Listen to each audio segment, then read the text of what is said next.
welcome to episode 124 of Popcorn and Prosecco, a show that's all about talking about movies. I am Perri Nemiroff, and here are my co-hosts, Kristy Puchko and Angie. Hello. Hey, everybody. We have a double review for you this week. We are talking about the movie Swiss Army Man and also Hunt for the Wilderpeople. First up is Swiss Army Man. Kristy, you have that one. All right, here's the plot synopsis for Swiss Army Man. A hopeless man stranded in the wilderness befriends a dead body, and together they go on a surreal journey to get home. Yeah, that's totally the plot of this movie. So this is the one everybody heard about at Sundance, is the farting corpse Daniel Radcliffe movie where his farts make him a human jet ski. And like, if that premise sounds interesting to you, you're gonna love this movie. I love this movie. I've been writing about it for months before I finally got to see it. I actually got to like pose with the fake dead Daniel Radcliffes before I got to see it. And by the time I sat down for it, I was like, man, I really hope I like this movie because I am invested. And it's actually just so fucking strange but adorable. It's directed by the Daniels, who are a music video directing team of Dan Kwan and Daniel Scheinert. They're best known for the Turn Down for What video, the Lil Jon one with the guy dancing. Yeah, well, the guy dancing where, like, people go ass first through floors and stuff. It's a really weird video. So if you've seen that video, yeah, those guys. But what's funny is this movie it is gross, but it's like, I feel like the farting thing is overblown, first off. There is a lot of farting in, like, the first 10 minutes, but then they move on to poop metaphors and things, and it's fine.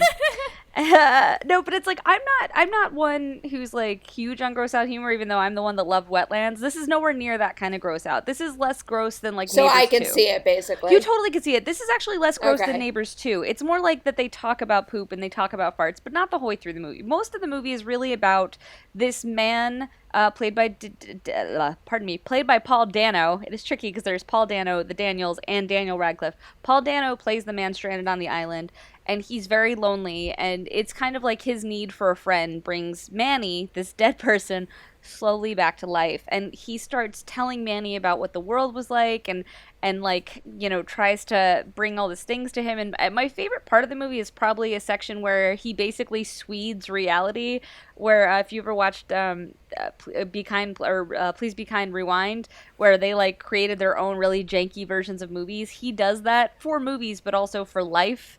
And so he like builds like a bus set, and I just love the imagination and the kind of childlike wonder of all that, and just frankly the weirdness of it all. And the relationship these two build is much more complex than you would expect from the goofy premise. And by the end of this movie, I had laughed and I had cried and I had like chuckled so hard that I had embarrassed myself. Like, I just think it's wonderful. Yeah, I mean, the premise is really weird. The first 10 minutes are really weird, but like one of the things that you come away with is that it's not actually just gross out humor for the sake of being gross out humor. It's not just like farts are funny. Like, it's not that kind of thing. It actually, one of the things that this movie is really very much about is kind of the things that kind of the really like ugly or disgusting parts of you that you hide so that you can fit into society, like, and the way that we hide these things does kind of create distance between people.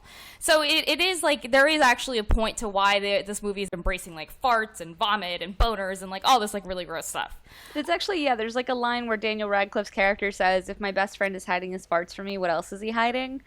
And it sounds ridiculous, and it is ridiculous, but in the context, I actually, like, at that point, I, like, literally did that thing that they do in movies. It's such a cliche where you, like, touch your face. You're like, am I crying? I'm crying. I'm crying over farts. Yeah, I mean, it sounds ridiculous out of, like, you know, even right now, I've seen the movie, and I'm like, that sounds dumb, Kristy. But, like, it really does work in context, because that is kind of what it's about. Like, so so Paul Dano is, like, a regular human, but Daniel Radcliffe is a dead body that, like, it's hard to explain because he is dead the whole time. It's not like he, like, comes back to life, but he kind of, you know, the body gets a little bit more animated as the movie goes on, and one of the things is that he doesn't remember that much about what life is like.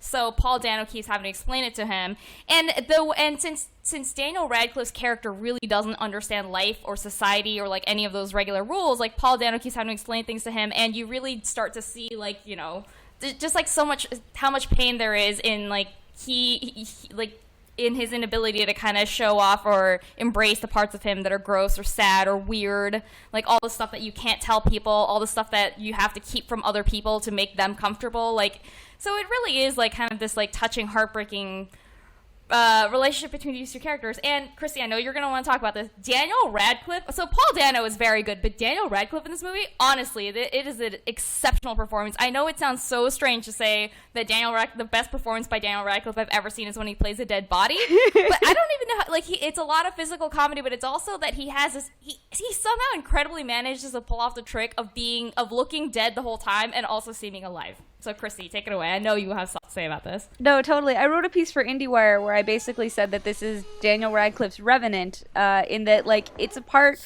that requires him to really shake up our image of him. Instead of him being some kind of, sweet British boy, he's this gross, like, quote-unquote sack of shit, and, like, he's always looks dead. It's always kind of jarring, and he doesn't have the access to his body for most of the movie, so, like, he has to perform almost entirely through his face, and at times through, like, an impaired voice, because Manny is learning to speak again, and there's, like, a lot of obstacles. There's a part where he has to sing. There's a lot of parts where he has to allow someone else to manipulate his body, and, like, he has to trust so much in the filmmakers and in his scene partner, and completely reject his ego to really get into this character. And I actually got to interview him, which was really cool, and the way he talked about it, I said, oh, so it's like karaoke. And he was like, yeah, it's not about how well you sing, it's about commitment.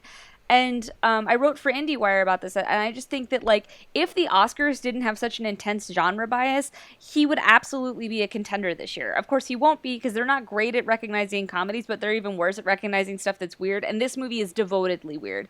And I've said in my review for Pajiba, it is a love letter to weirdos. It is very much about that moment in time where you as a freak find your people, and gooble gobble, they accept you. Like, it is that moment, and for me, that made this movie so special. And honestly, right now, I think it's my favorite movie of the year. I am obsessed with Swiss Army Man. I actually don't consider myself to be that weird or that much of an outcast, but I feel like this movie kind of gets to the part that everyone has, because everyone, like, no matter, even if you're very popular and you have tons of friends and whatnot, like, everyone has these things that they're like, if people find this out about me, like, even if it's not, like, anything, like, like, scandalous. They're like, well, people find out this about me, I'm fucked. Like, people aren't going to love me anymore. So I feel like this really gets into that.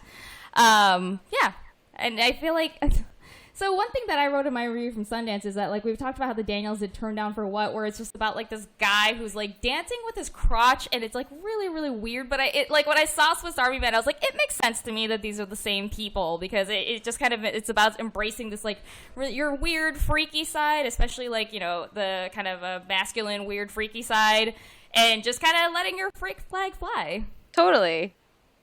Well, now you guys make me wish that eventually my screener will come through, because I do kind of want to see it now. I absolutely want you to see this, and once you have, we'll revisit a little bit, because I'd love to know what you think. Yeah. It's weird, and I totally get that it's weird. It's not for everyone, but for me, this is just it's just fucking awesome. I will say you sold it pretty well. I will say if you'll watch the opening of the movie. The opening is aggressively weird. If you're like, I can't, then you won't like it.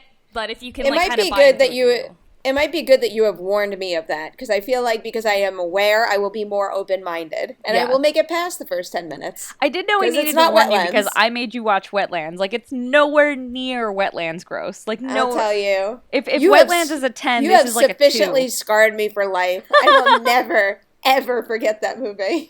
Everyone go back and listen to our Wetlands review. It is still one of my favorites. Boy. All right. So, the general consensus on this is to see it. Anything else you guys want to add before we move on? Go on. All right, so movie number 2 this week is Hunt for the Wilderpeople. The IMDb synopsis for that one is: a national manhunt is ordered for a rebellious kid and his foster uncle who go missing in the wild New Zealand bush. Yeah, A+. I like that one. So this is the new movie from Taika Waititi, who's doing the new Thor movie. He directed What We Do in the Shadows, and holy shit, he is just a freaking fantastic director. I am not a Thor the Dark World hater, so I like Thor, but I am so excited about the idea of what he could do for that series based on what he did in this movie. This was just the sweetest, most delightful, charming, like, it's just so different. And that kid, before Julian Julian Dennison, he plays Ricky, the kid that He's that a bad the aunt egg. and uncle, the foster kid that the aunt and uncle have to take in. I'm sorry, what'd you say, Kristy? He's a bad egg. That's bad egg for the rest of us. I wish I could imitate that. Oh my god, there's just so many lines in this movie that are absolutely hilarious. So many mini moments in this too that are connected to the big picture, but almost feel as though they can function as little shorts all on their own, and you can watch them out of context and still enjoy it. And it's got a really nice character journey and meaning to it about Ricky and his uncle coming together. And this is a must-see movie. There's a reason this thing has, I think, 100% on Rotten Tomatoes. And it's this is actually one of those now movies it's like where I the most, don't understand why anyone would dislike it for any reason. it's the most successful film out of New Zealand. Like ever, box office wise, or I believe so, yeah. Like, and that's counting like a film produced in New Zealand. So obviously it doesn't compare to Lord of the Rings, but those were American movies shot in New Zealand, so everybody settle down. But like, what I love about this is that the way they introduce Ricky is that Ricky is introduced by a social worker who says he's a bad egg, and they do this montage of him being a bad egg, and it's like the stuff he does is such juvenile bad stuff that it's like you can't really hold it against him. But Ricky believes he's a bad kid. Like, whatever they ask him what he wants to be when he grows up, he's like saying a gangster and stuff because like he's been told he's a bad kid, and he's kind of like rolling with it, and he's like, my best friend is Tupac, and you're like, what are you talking about? He is so funny. This movie is going to have an endless list of memorable quotes. I would want a T-shirt of something he says in this movie. I sing the song Ricky Baker Happy Birthday to myself. Oh my god. I feel like this movie, like, it feels a little bit like, so when I saw it at Sundance, the thing I immediately thought was, like, I am so excited for a generation of kids to grow up with this movie. Because it feels a lot like the kind of movies that, like, we watched as kids and that we love, like, kid adventure movies. Not that it feels like a throwback or that it just feels, like, stale or old, because it does feel really fresh, but it does kind of have that, like, sense of adventure. And one of the things that it has that adventure, it has that humor, but one of the other things that it does really well is that, like, there is a real sense of danger and a real sense of sadness to what you're watching. So you get very emotionally invested. Like, it feels like reading, like, This is probably kind of offensive because it's actually based on a book by someone whose name I don't remember. But to me, as an American who hasn't read books by this author, it feels a lot like reading like a Roald Dahl book, where like Yeah. and like in the movie is actually like broken up into chapters, so it really does feel like you're reading a book. It's just like when I watch it Sunday, it's like I'm not usually one to be like, oh, the children, are our future or whatever. But I was like, I'm so happy to think about like a bunch of little kids watching this movie and this being the movie that they latch onto. Totally. There's one part, like, also where, like, Ricky gets to be a real kid, and I like that a lot. Like, he has a dog that he cares about, and there's one part where they're stuck in the bush, and to amuse himself, Ricky builds a Walkman out of, like, vines and twigs, and it's, like, a totally fictitious Walkman. It does not have music, but the way they introduce it is that he is full-on dancing with this Walkman as if it's real, and then he turns to Heck, and they cut the music, and he's like, you won't try my Walkman? And, like, Sam Neill looks so annoyed at this child, and, like, it's funny you say Roald Dahl, because Sam Neill is basically like Gene Wilder in like the first Charlie and the Chocolate Factory, where you get like, he doesn't like children. And it makes it so much more fun that like he gets stuck in the bush with this super excitable child who's like super pampered. And at one point he like walks up to Heck, like they've been lost in the woods for like 10 minutes. And he walks up to Heck and he's like, I've run out of toilet paper, give me yours. And he's like, what? Like I didn't pack toilet paper. And he's like, come on, share. And he's like, just use a leaf. And like, he's like, what do you mean? And like everything about their interactions is just so, it feels so authentic and yet so silly. And then the woman who plays the social worker is amazingly funny when she talks about how she's like the Terminator and he's Sarah Connor before she did chin-ups. Like I can't. It's too Going good. back to Sam Neill, though, it's so nice to see him in a movie like this. I can't remember the last time I've seen him, like, actually give a performance, or maybe it's just because I haven't seen very many of his recent movies. I feel like the last thing I saw him in was, what's the vampire movie called? That he was in? He was in a vampire movie? Yeah, the one with